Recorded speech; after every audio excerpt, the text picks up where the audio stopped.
So, what is it that gets in your way? What is it that keeps you from being more of who you are really authentically? As I have done the work of peeling back the layers over the last few years, one thing that I know about myself that gets in my way is that I repress my feelings. I'm a thinker and a doer. And so I think about what I'm going to do and then I do it. And then I think more about what I did. And then I think some more and do some more. And so I am working always on bringing up my feelings because I have a tendency to think my feelings. If I feel negative about something, I am a master reframer to try to control it so that I don't have to sit in the pain. I'm an Enneagram 7, and that's very consistent with that style. And so I learned recently of a great book called Healing Through the Dark Emotions. If you are an Enneagram 7 or someone who represses their feelings, particularly the negative ones, get that book. It's a game changer. And I wanted to study it, but I didn't want to do that alone. And so I reached out to one of my fellow Enneagram 7s, a dear friend and colleague, Jason Barnaby. And so we are doing a book study together. And we have just gotten together to debrief the first couple of chapters. And one of the things that we're both working on doing is listening to the pain because we know that we have to be willing to go deeper. We think our feelings, and so our work is in bringing them up.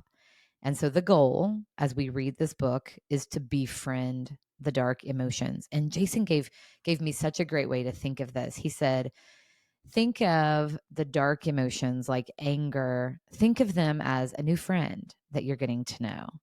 Because if there's someone new, we love meeting new people. And if there's someone new coming into our lives, we're naturally going to press into that and get curious and ask questions. And we want to know all about them.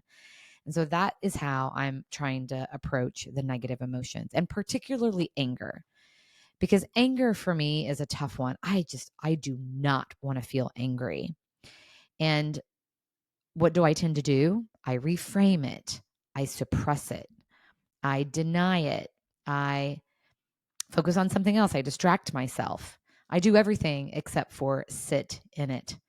And so I'm feeling the pain in my body and I'm paying attention to it, thinking of it as a new friend.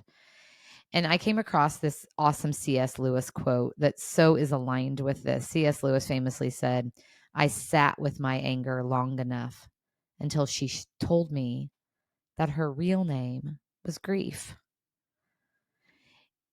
And I share that quote because as Jason and I have been getting curious about our anger, one thing that I've noticed about my anger is that there's always something underneath it.